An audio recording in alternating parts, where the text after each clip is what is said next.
What up? It's been a long time since we uploaded here. Like last time it was a response to this video.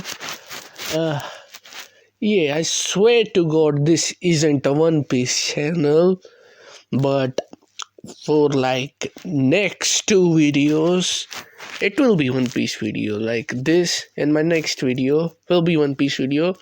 But trust me, this ain't a One Piece channel, even though my icon is Katakuri. Like, I will diverge into different stuff. But yeah, right now, as you can see from the title, it is end of year. It's that time of year where everyone and their mother make a top 30 list. And yeah, I was thinking of making my own list. So here you go. Number 30 in my list is Queen the Plague. Yeah, Sanji folded that guy, but we gotta give him his respect. Dude lasted several blows from Big Mom. Like, he took 2 punches from Big Mom, and he got up. Like, we have to respect that. He takes such a beating from Big Mom. She rotate him, beat him. She beat the shit out of him. But Queen get up. Like, that is ridiculous feat. And yeah, Sanji pegged him up, but it took everything from Sanji to a certain extent. Like, he get up from Hell's Memory, he get up on several Diablo Jamble attack, and it took Irfit Jamble to cook Queen up. Like, we have to respect Queen.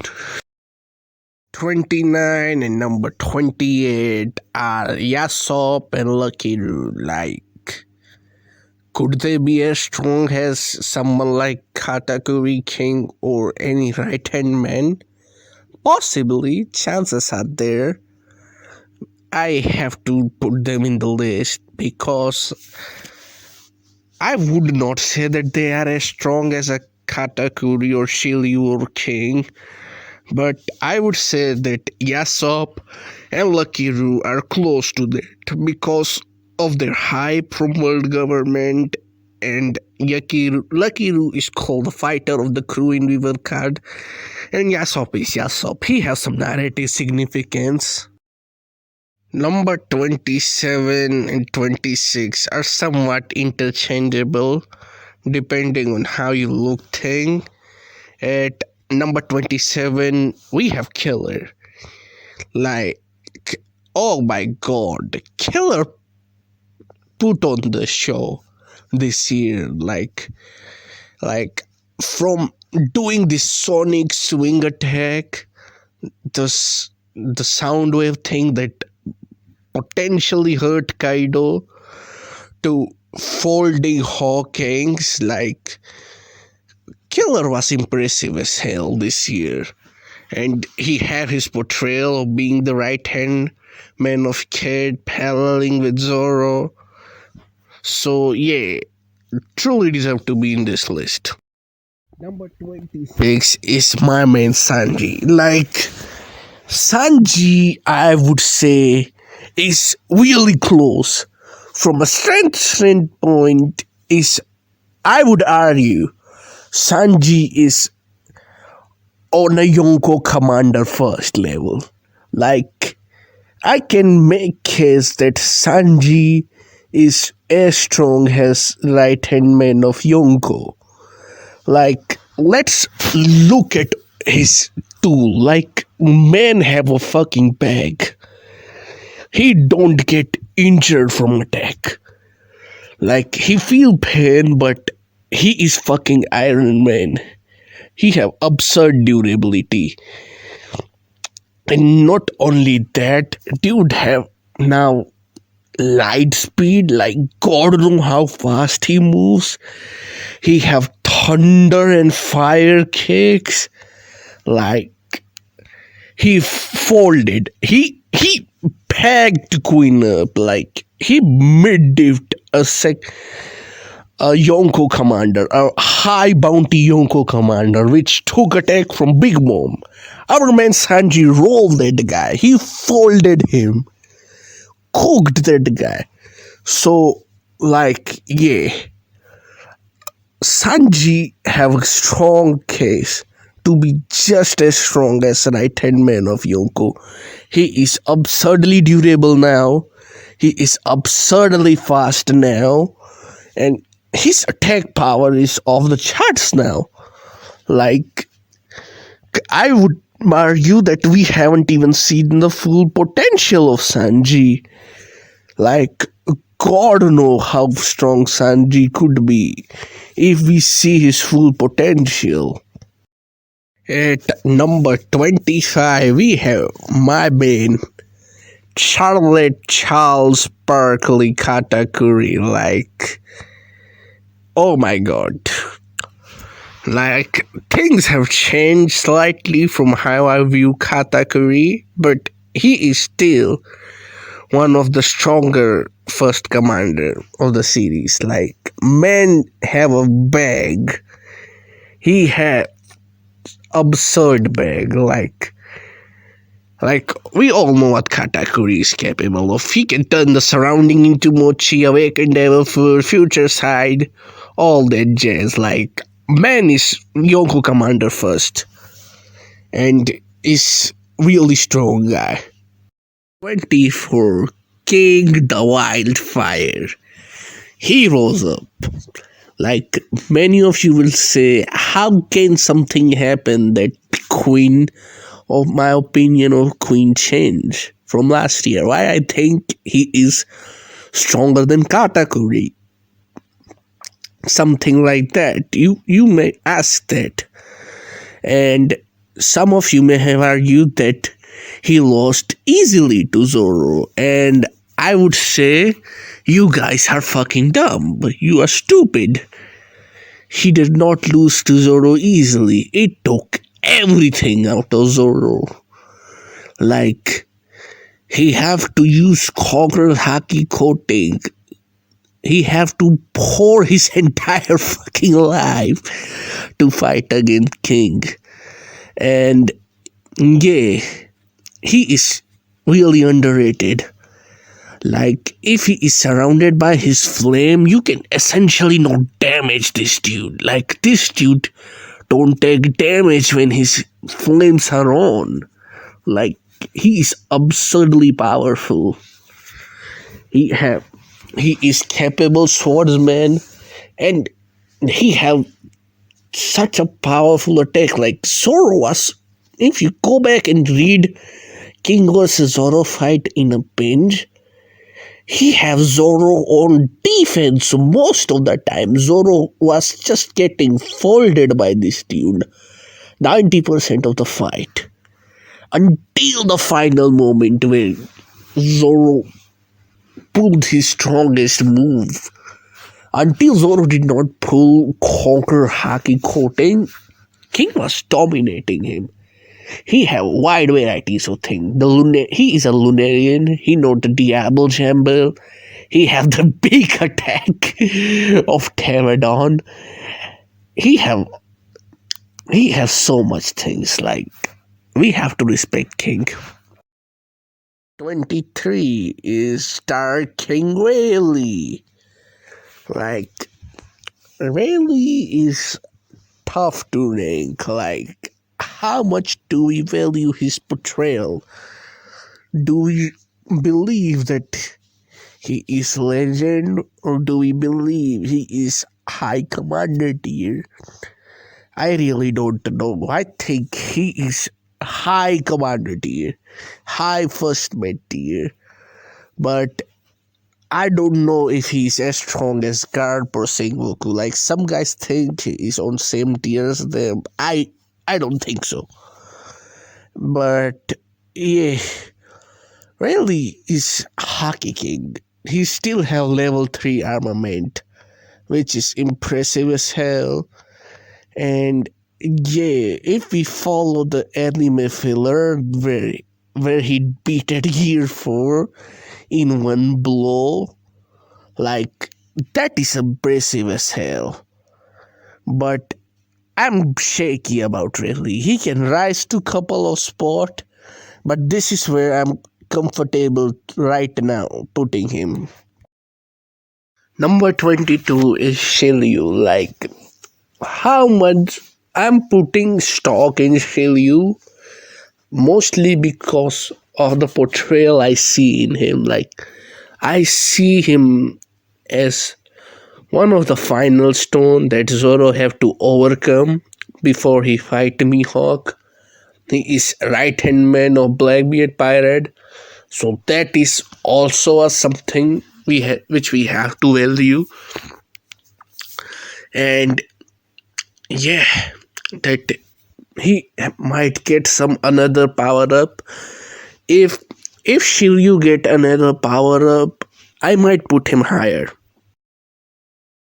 21 is Marco.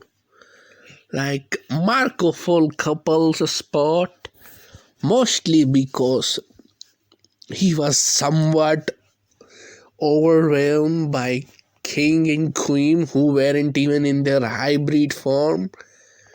So queen so Marco slightly fall down, especially when I thought he was relative to Admiral. But Marco still is a beast.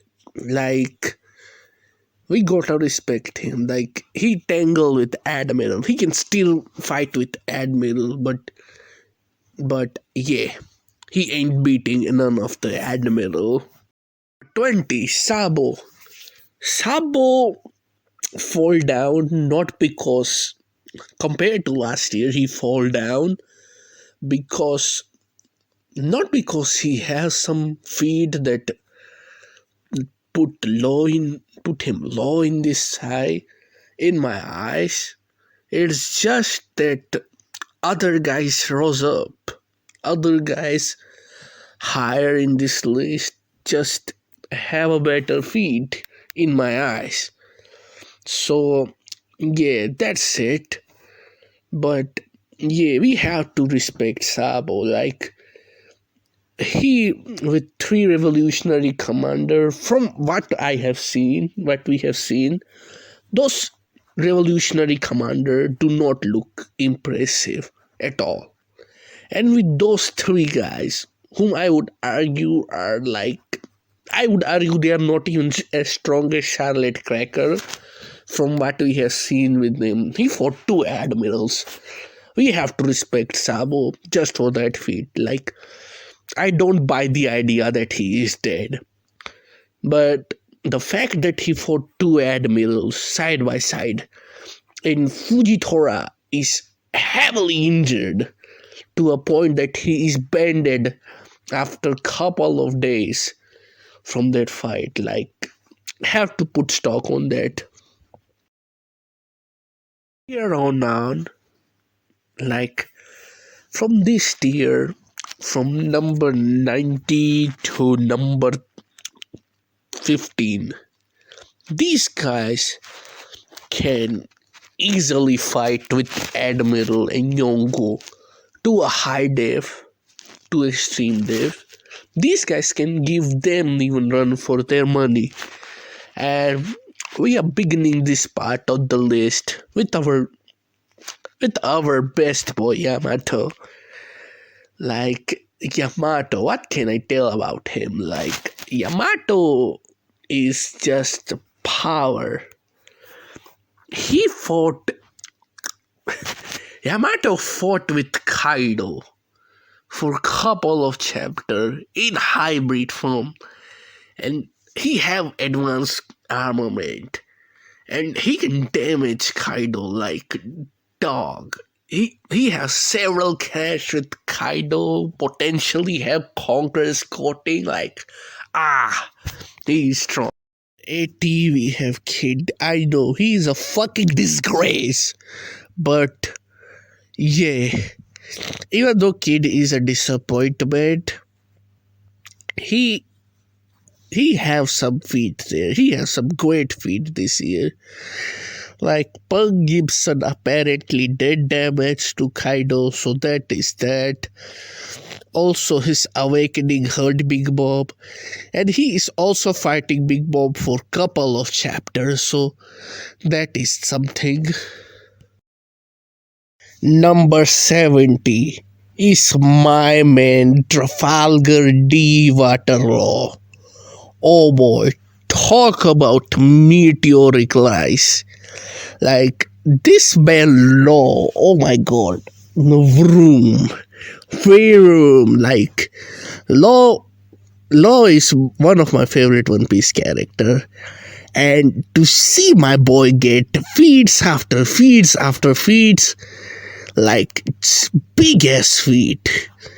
Like first of all, his gamma knife, he casually used gamma knife and injection shots. Attacks that drain energy from him, heavy energy from him. He is able to use them casually. And he damaged Kaido from that. And not only that, he used an attack in technique, whatever the fuck he did. He tanked in Thunder Bagua. And like, is that not enough? Okay, if that is not enough, he have a fucking awakened devil fruit from which he damaged Big Mom. Big Mom, who haven't been hurt from decades, is hurt by my boy Law. Like, love to see it. My boy Law have a phenomenal year feat-wise and character-wise too. 60. Number 60 is our swordsman. Roro Noah motherfucking Zoro. Like, like, Zoro is giving admirals extreme diff. That include Aokiji and Akainu. Like, Zoro is giving them their run for their money. Like, let me remind you all what he did this year. He overpowered Kaido attacks. He flat out overpowered Kaido attacks, his storms, his twisting attack. And not only that, that slash, that slash he did to cut the horn of Onigashima. And Big Mom and Kaido have fucking fear of God. Like, dodge that attack, Kaido. Like, men who want to die have a fear of fucking God by seeing Zoro. Not only that, he defeated King, in which he unlocked Conquer Haki Coating, permanently Conquer Haki Coating and learn how to use Knockout Conquer Haki. Like, and defeated a right-hand man of Yonko. Like, is that not enough for you? Okay. He, for a moment, slowed down a mass-scale combined Yonko attack. And he stopped that attack. And if that is not enough for you, then he permanently scarred Kaido. After Oden, it's my man Zoro who scars Kaido. And Kaido have fought Whitebeard, Roger, but only guys who is able to permanently scar him are Zoro and Oden. Like, that is such a respect. Like, Zoro have phenomenal. Number 50 is Otototo Ben Beckman. Like, my man is compared to Shanks himself. Like, what else do we need to say? With his fucking pistol, he make Kizaru raise his hand. Like, Beckman is beast. Beckman is like literally told he rival the Yonko instant. Like, beast. At least admiral level. Number 40 is Green Bull. He's Admiral. Number 30 is Kizaru, like one of the strongest character in the series. Like he's number 30 high. Like man can travel at light speed, and as fast he get, as much fast as he move, then as much more power his attack get. Like if Kizaru is unleashed to his true potential, then oof, series will be in worlds of trouble. Oof. Number 12 is Fujitora. I have seen argument that Kizaru must be higher than Fujitora, and while I understand the argument that Kizaru is more experienced fighter, I think Fujitora from a character standpoint is shown to be much more potent fighter, a character who is much more focused in fighting compared to Kizaru. He is much serious about shit he do. Also, gravity counter right really hard. Like Fujitora control gravity. He control and part. He is so broken. Like man brings meteors from space, and he can fuck the world up if he want to. Like that is absurd power. Like the fact that Fujitora can potentially be nigh planetary, like disgustingly powerful. Like as expected from Admiral. At number 11 we have Sengoku. 11, 10 and 9 are interchangeable and they can go either way. Yeah, I'm putting stock in Sengoku because even if he is old, I think there is some role left for him. Him and Garp. I will talk about Garp later, but the fact that these guys compete with Roger and Whitebeard in their prime, have to put stock in that.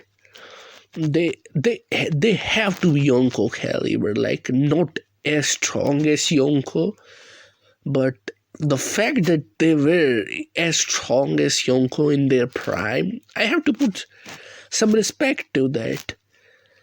And even if they got old, which I will address this argument, but the fact that Sengoku is a fleet admiral and is considered legend in this world, I have to put him this high.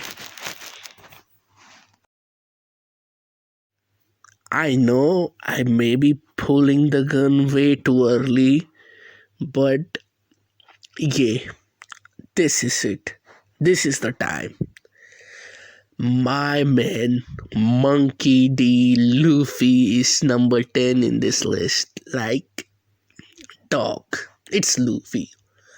Like, my goodness, the shit Luffy showed this year. First of all, let's just, before we get to 10 chap power up, he have Red Rock. And guys, if you forgot, Luffy straight up take blast breath and was totally fine. Blast breath, attack that pulverize mountains. Luffy take that shit head on and was totally fine. And then after that, the way he can fight without gear forth to Yonko before chapter 10, by the way, without gear forth, he can fight with Yonko competently because of his new power up of Red Rock and armament haki of stage 3. The fact that Luffy is able to do that with his armament haki alone, Luffy in his best form is able to fight Kaido competently. And from what we have seen, Luffy was in attack mode. Kaido have no fucking answer when Luffy used Gear 4. And that was just through his armament haki, through his mastery of Advanced Conqueror haki of level 3.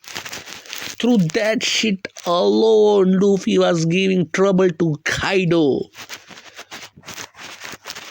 And oh my lord, after that, after learning the pinnacle of armament haki through red rogues and all of that, my man learned Conqueror's haki coating, the ability of Goldie Roger and Prime Whitebeard.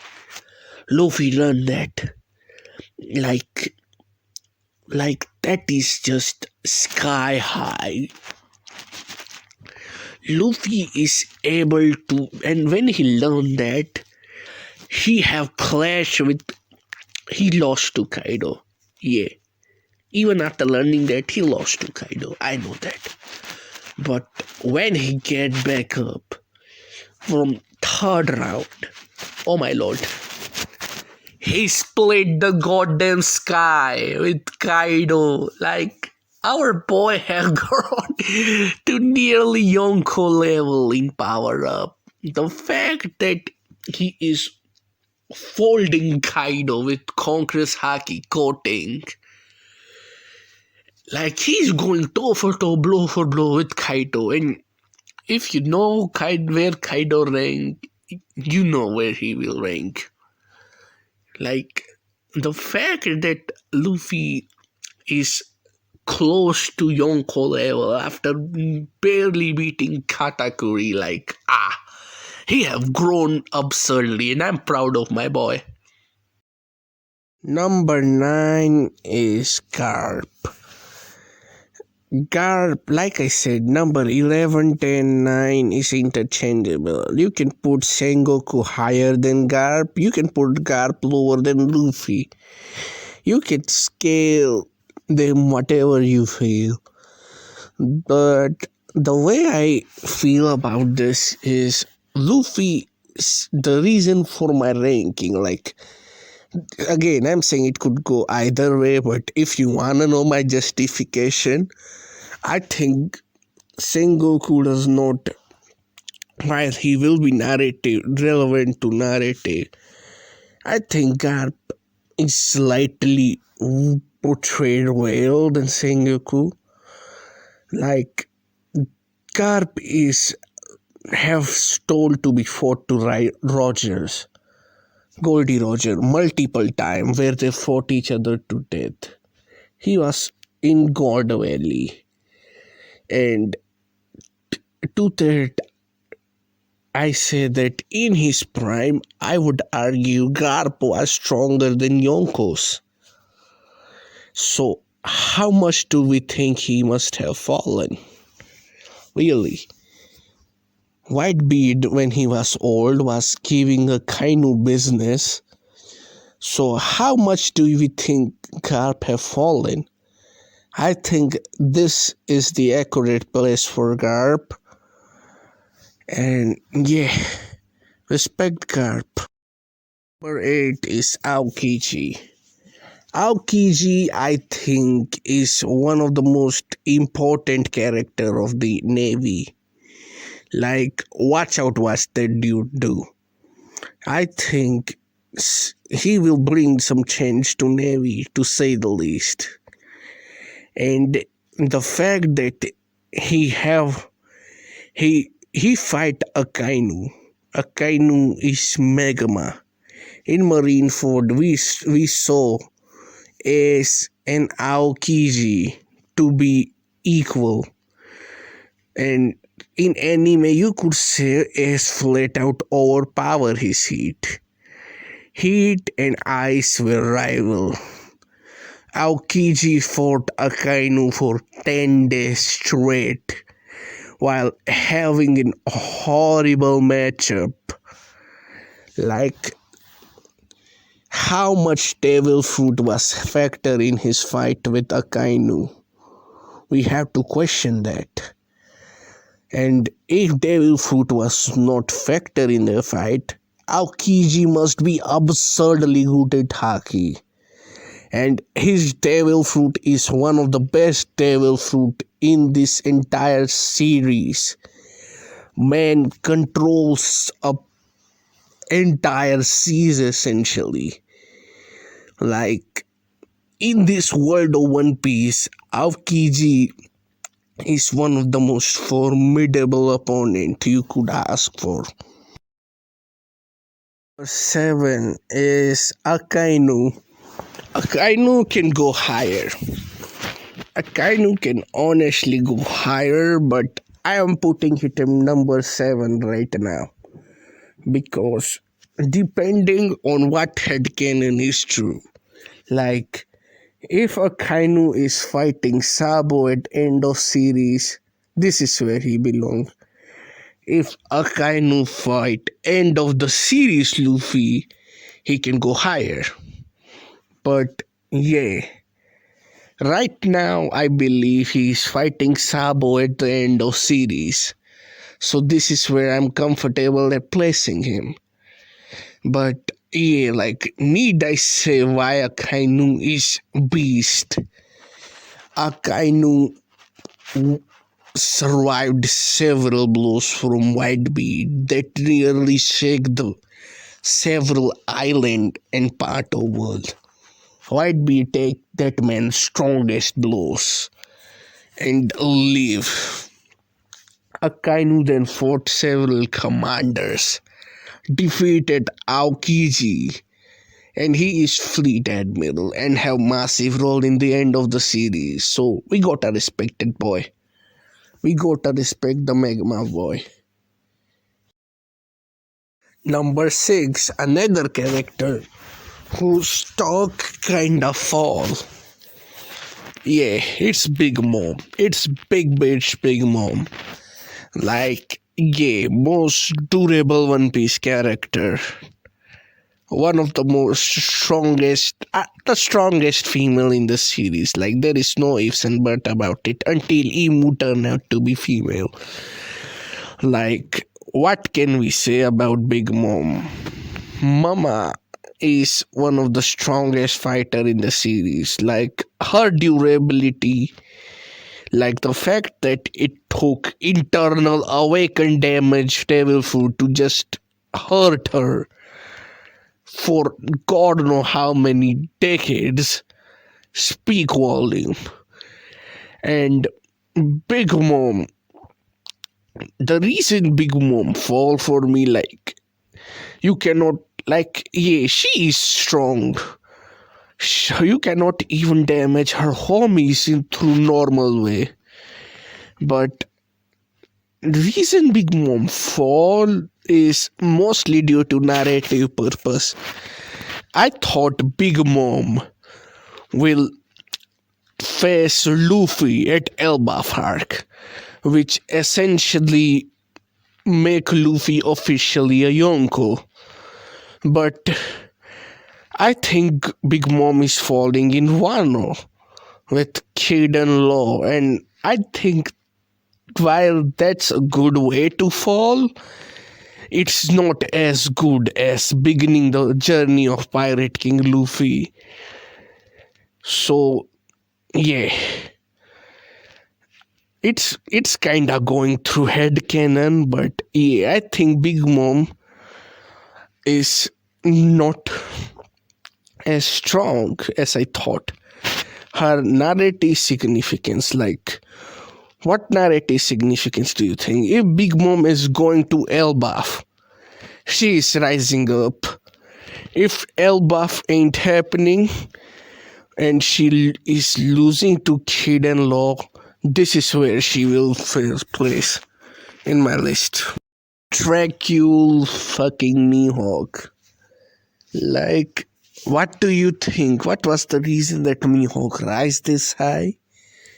I think right now Mihawk and Shanks are really close, like absurdly close in strength. Previously, I thought Mihawk is while being Shanks' rival was not in same tier as Shanks. Now I respect Mihawk. I think he is in the same tier as Shanks. He is he is close to him. And the fact that he is world's strongest swordsman, and like we gotta respect in that he is Zoro's end goal. He have to be Yonko level at the bare minimum.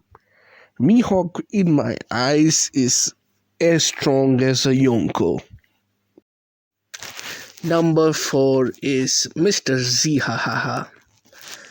Blackbeard. Like, this guy can be honestly strongest guy in One Piece series. Not even kidding. Like, he have legitimate case of being strongest guy in the series.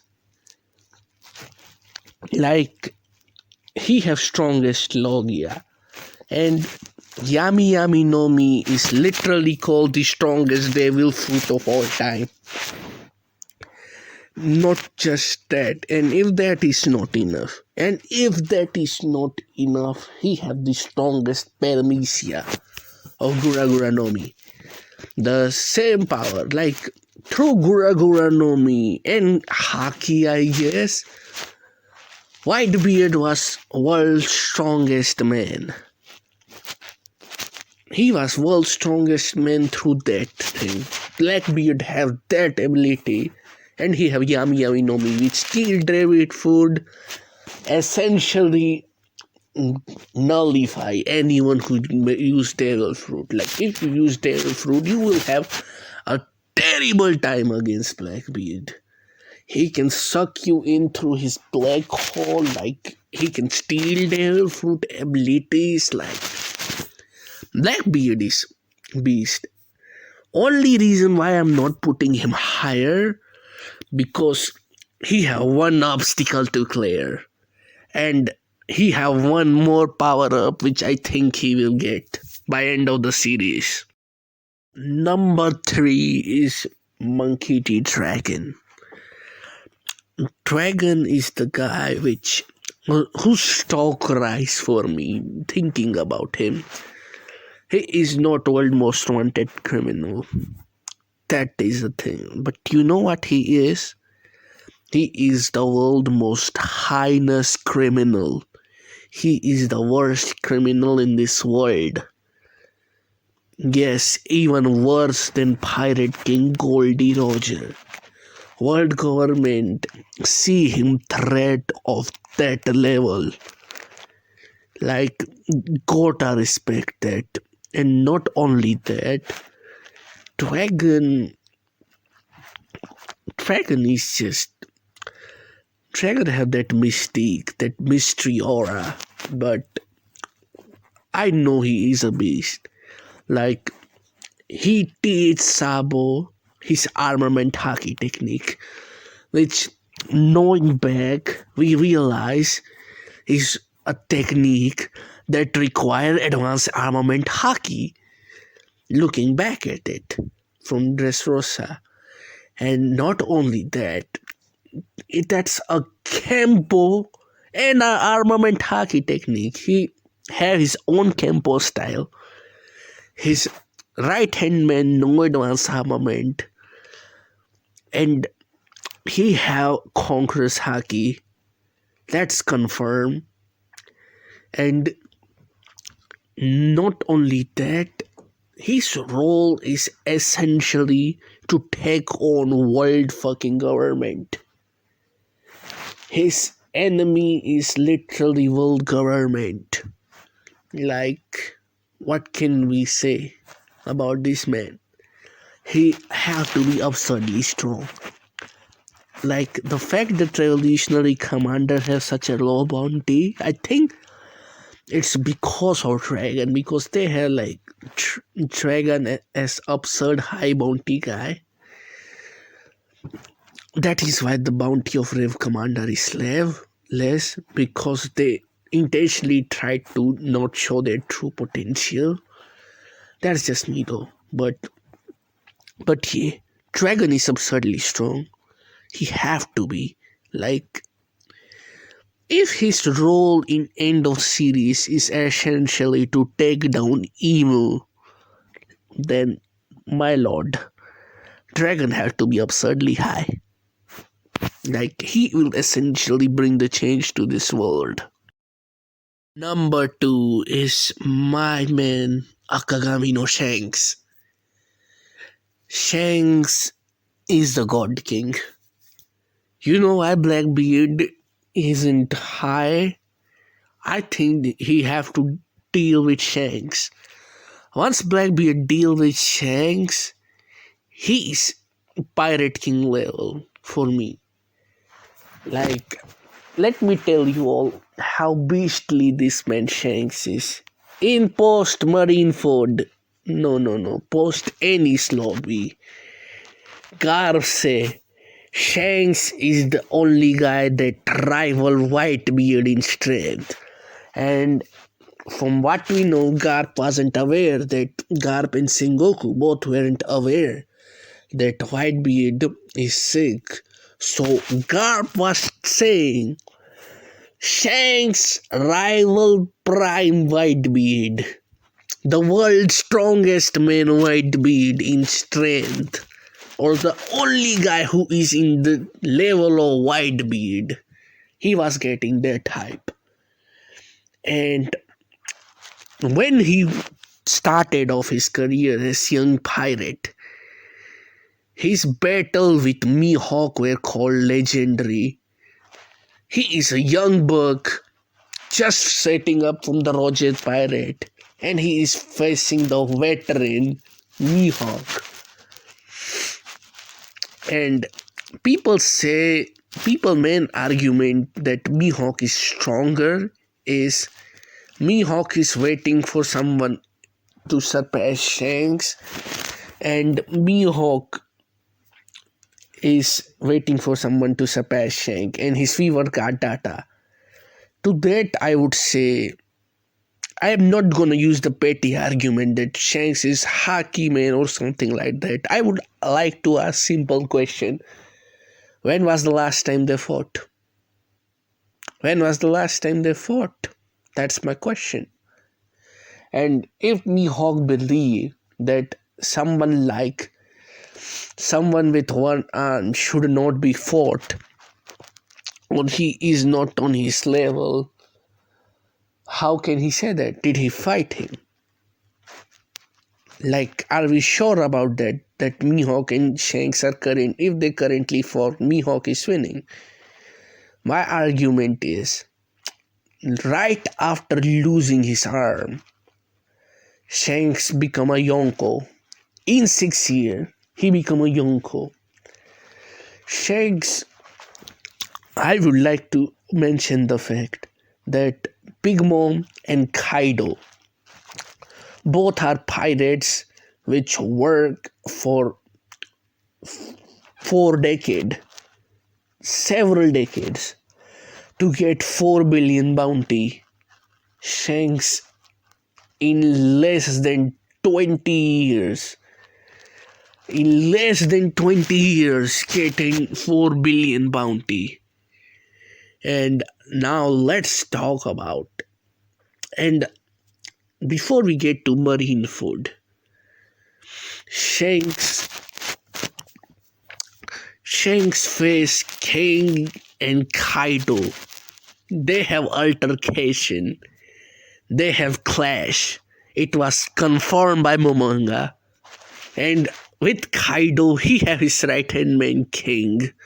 They have some clash. And Shanks returned with 0 scratch.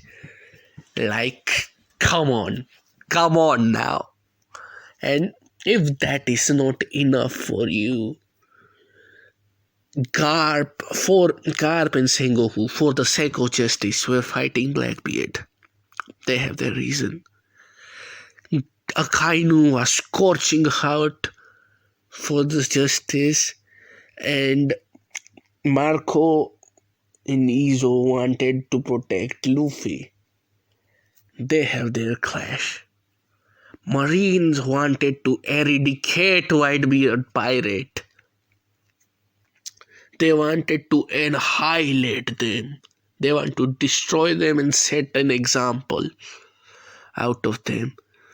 But once Shanks arrived, nobody dared to challenge him. Not even Blackbeard pirate, not even Whitebeard pirate, and everyone in Marineford, that includes Shichibukai and Mihawk himself. Nobody dared to challenge Shanks.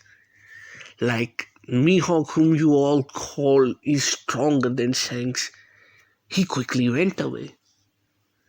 Like, come on. When people say that it's because of Shanks' association with Gorosei, like, Shanks challenged them to strength duel. Come here, fight us.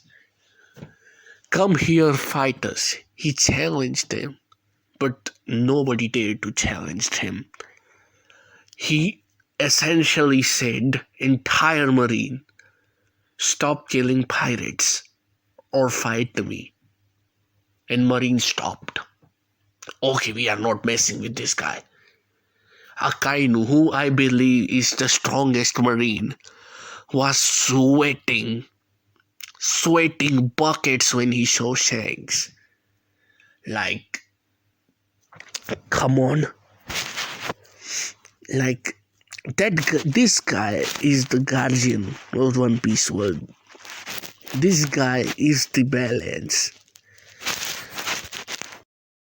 Number one, reigning, defending, undisputed champion of the world, Kaido Brock Lesnar. Like, this man Kaido, oh my god, the strongest character of One Piece. Like what can I say about this dude?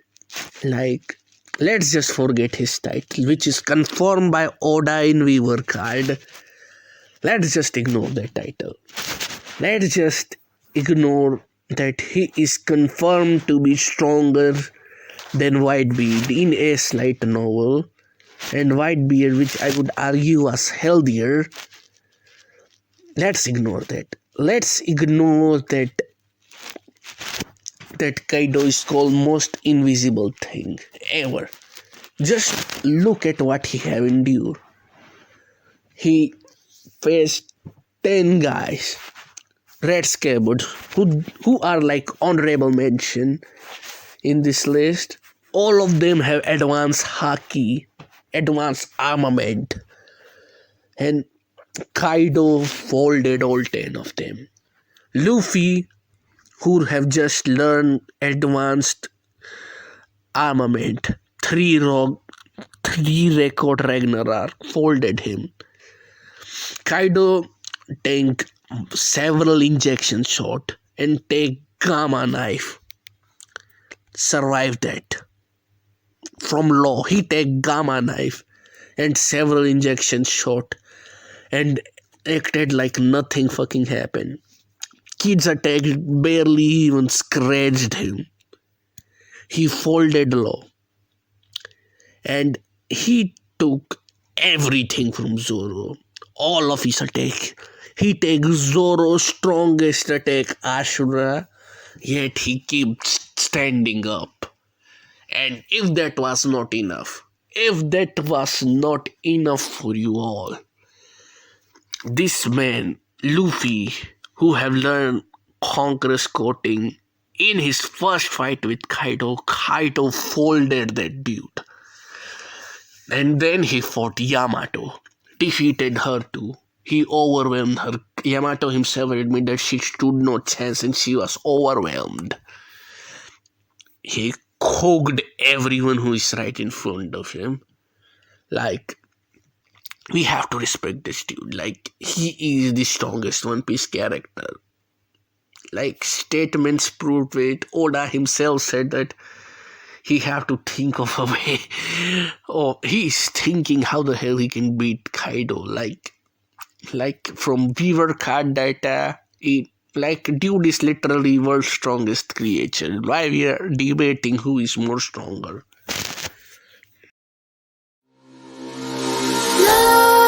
Nightmares creep while you and me repeat. This bittersweet heat is suffocating. I'm waiting and always hesitating. Kryptonite desires set my heart afire. Heart on fire. Set my heart afire.